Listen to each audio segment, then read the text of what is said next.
আজকে ত্রয়োদশ সংশোধনী মামলার রিভিউ মামলার মূল শুনানিটা শুরু হলো।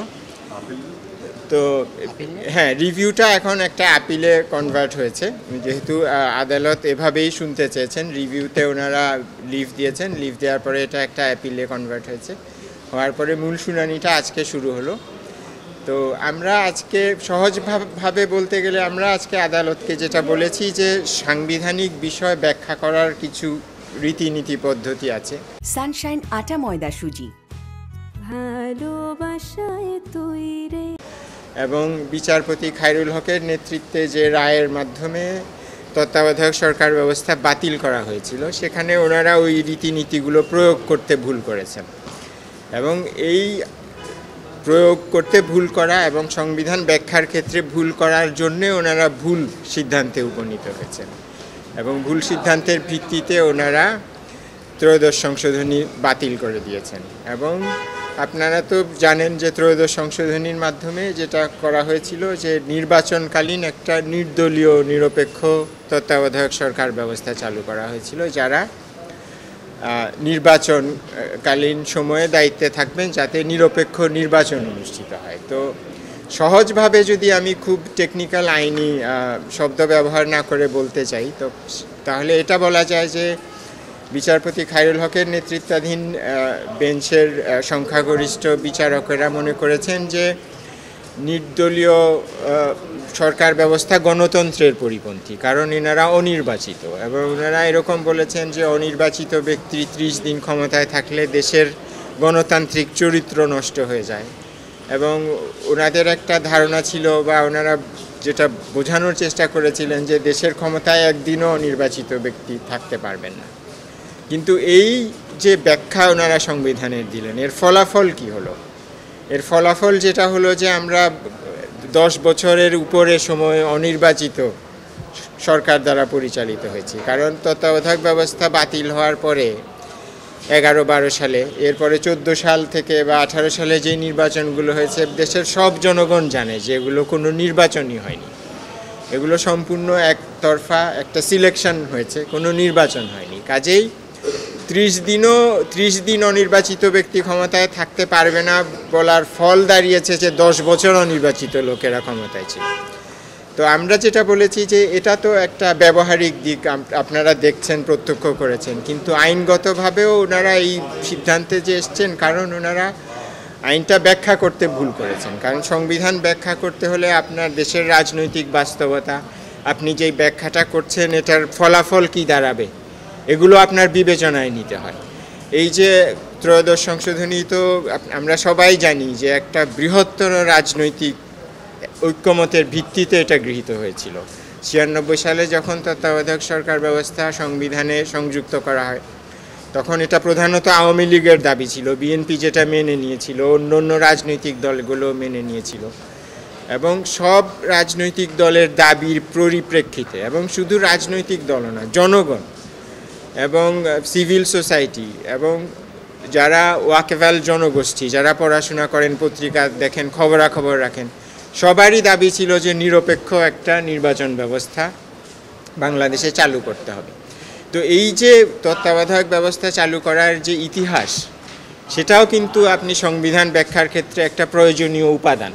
কিন্তু বিচারপতি খায়রুল হকের নেতৃত্বে যেই বেঞ্চ এটাকে অসাংবিধানিক ঘোষণা করে, তারা এইগুলোও বিবেচনায় আনেন নাই, যে এটা কীভাবে আসলো এবং এটা বাতিল করার ফলাফল কি দাঁড়াবে, কোনো কিছুই ওনারা বিবেচনা না করে ওনারা শুধুমাত্র ওনাদের একটা খুবই বায়বীয় একটা সাংবিধানিক ধারণা ভিত্তিতে ওনারা এটাকে বাতিল করে দিয়েছেন। এবং এটা বাতিল করার জন্য ওনারা অনেক বিস্তর বিভিন্ন বই-টই থেকে অনেক উদ্ধৃতি দিয়েছেন, যেগুলো সরাসরিভাবে আমার এই প্রশ্নের উত্তর কিন্তু দেয় না। হ্যাঁ, অনেক ধরনের থিওরিটিক্যাল আইডিওলজিক্যাল বই-টই আছে, ওগুলো আপনার ভালো জিনিস, ওগুলো দিয়ে ফাউন্ডেশন তৈরি হয়েছে ডেমোক্রেসির। কিন্তু আমাদের দেশের যে সুনির্দিষ্ট সমস্যা, একটা নিরপেক্ষ নির্বাচন অনুষ্ঠান করার, ওই যেই সমস্ত জিনিসের উদ্ধৃতি দিয়ে ওনারা এই সিদ্ধান্ত নিয়েছেন, সেই সমস্ত বিষয়, এগুলোর ব্যাপারে কোনো সমাধান আপনাকে দেয় না। এবং ওনারা সম্পূর্ণ অপ্রয়োজনীয়ভাবে প্রায় 750 পৃষ্ঠার একটা রায় লিখেছেন। হ্যাঁ, এবং এটা তো আমি মনে করি খুবই একটা অপচয় হয়েছে, আদালতের সময় অপচয় হয়েছে এবং এটা পরিবেশের জন্য ভালো হয়নি। এখন আমাদের আপিল করতে হলে 750 পাতা করে 10টা পেপার বুক তৈরি করতে হচ্ছে।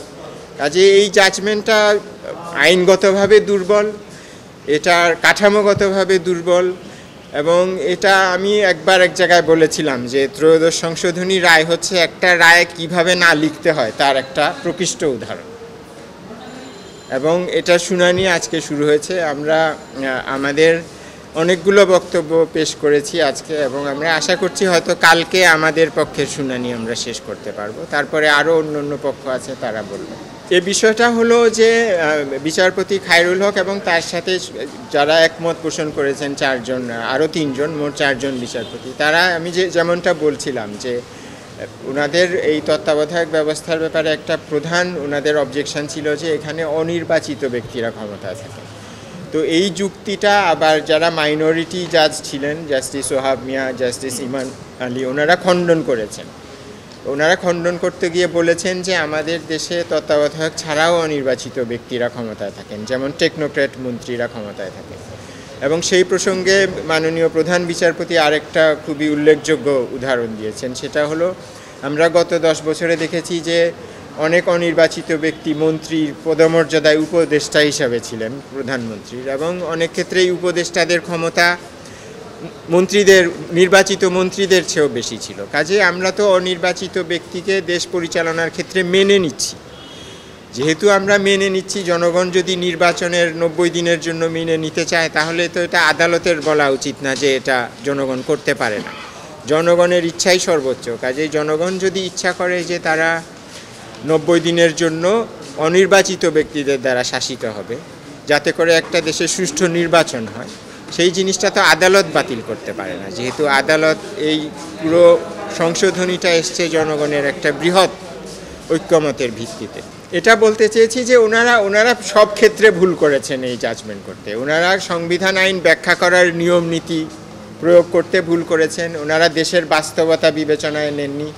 ওনাদের রায়ের ফলে যে দেশে গণতন্ত্রহীন হয়ে যাবে, স্বৈরতন্ত্র একনায়কতন্ত্র চালু হবে এবং 1000 মানুষকে জীবন দিয়ে সরকার পরিবর্তন করতে হবে, এই সমস্ত কোনো কিছুই ওনারা বুঝতে পারেন না। এবং একটা সাংবিধানিক আদালত হিসাবে এগুলো ওনাদের বিবেচনায় নেওয়া উচিত ছিল। কাজেই ওনারা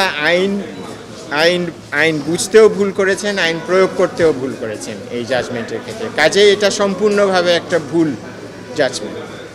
হ্যাঁ, সেটা হলো যে আপনারা জানেন যে যেহেতু আপনারা এই বিষয়ে রিপোর্ট করেন, আমি ধরে নিচ্ছি যে সংবিধানের বেসিক স্ট্রাকচার বা কিভাবে সংশোধনীগুলো বাতিল হয় এগুলো বিষয়ে আপনাদের বেশ খানিকটা জানা আছে। এবং আমাদের দেশে আপনারা জানেন যে সংবিধান সংশোধনী অনেকগুলোই কিন্তু অসাংবিধানিক ঘোষিত হয়েছে, এবং অসাংবিধানিক ঘোষণা হওয়ার প্রধান একটা কারণ হয় যে এটা সংবিধানের মৌলিক কাঠামোকে এটা আহত করে বা মৌলিক কাঠামোকে আঘাত করে।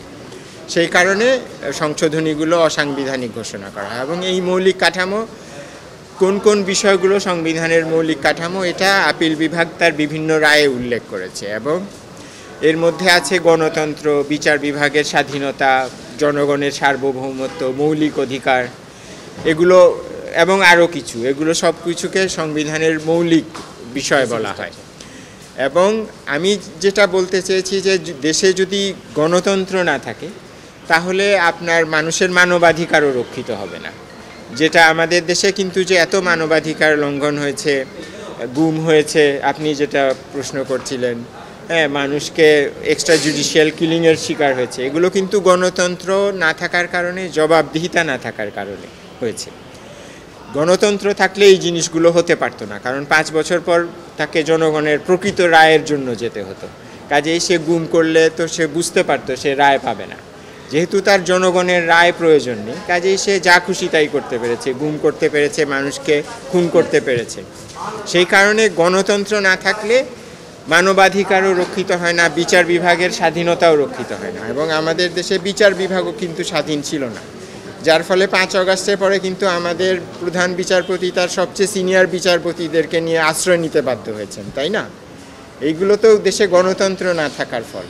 সেই জন্য আমি বলেছি যে গণতন্ত্র একটা মূল কাঠামো। আপনি যখন ত্রয়োদশ সংশোধনী দিয়ে গণতন্ত্রকে ধ্বংস করলেন, তার মাধ্যমে অন্য মূল কাঠামোগুলোকেও আপনি ধ্বংস করলেন, যেগুলো হলো বিচার বিভাগের স্বাধীনতা, মানবাধিকার, জনগণের সার্বভৌমত্ব, এই সমস্ত কিছু আপনি ধ্বংস করলেন, যার ফলেই আপনি এই ধরনের গুম খুন এই সমস্ত জিনিস দেশে হতে পারল। আমি তো মনে করি হয়তো এই বিষয়ে আমরা আদালতে সাবমিশন রাখবো যে এটা কি হবে। তবে আমার মতামত হচ্ছে, এবং এই মতামত আমি আমার ধারণা আগেও বলেছি, পঞ্চদশ সংশোধনী মামলার সময়ও বলেছিলাম, যে এখন এই রায়ের মাধ্যমে যদি তত্ত্বাবধায়ক শিপ ফিরে আসে, আমার ধারণা, আমার মতামত, আইনগত মতামত হচ্ছে এটা এই যেই এখন যে নির্বাচন হবে তার পরের নির্বাচনের ক্ষেত্রে কার্যকর হবে। কারণ তত্ত্বাবধায়ক সরকার ব্যবস্থা যেটা আছে, যে সংসদ ভেঙে দেওয়ার একটা নির্দিষ্ট দিনের মধ্যে এটা গঠিত হয়, কাজেই আমরা সংবিধানের ওই যে ফর্মুলা তার মধ্যে এই তত্ত্বাবধায়ক ব্যবস্থাকে ফেলা যাবে না। কাজেই এখনকার যে আমাদের সাংবিধানিক অবস্থা, এটা একটা ভিন্ন সাংবিধানিক অবস্থা, এবং এই অবস্থায় আমার মত হচ্ছে, এবং আমি এটাই কোর্টকে সাবমিশন করব, যে তত্ত্বাবধায়ক ব্যবস্থা ফিরে আসলেও আগামী নির্বাচন বর্তমান অন্তর্বর্তীকালীন সরকার করবে, এবং রায়ের মাধ্যমে যে তত্ত্বাবধায়ক সরকার ফিরে আসবে তারা এর পরবর্তী নির্বাচন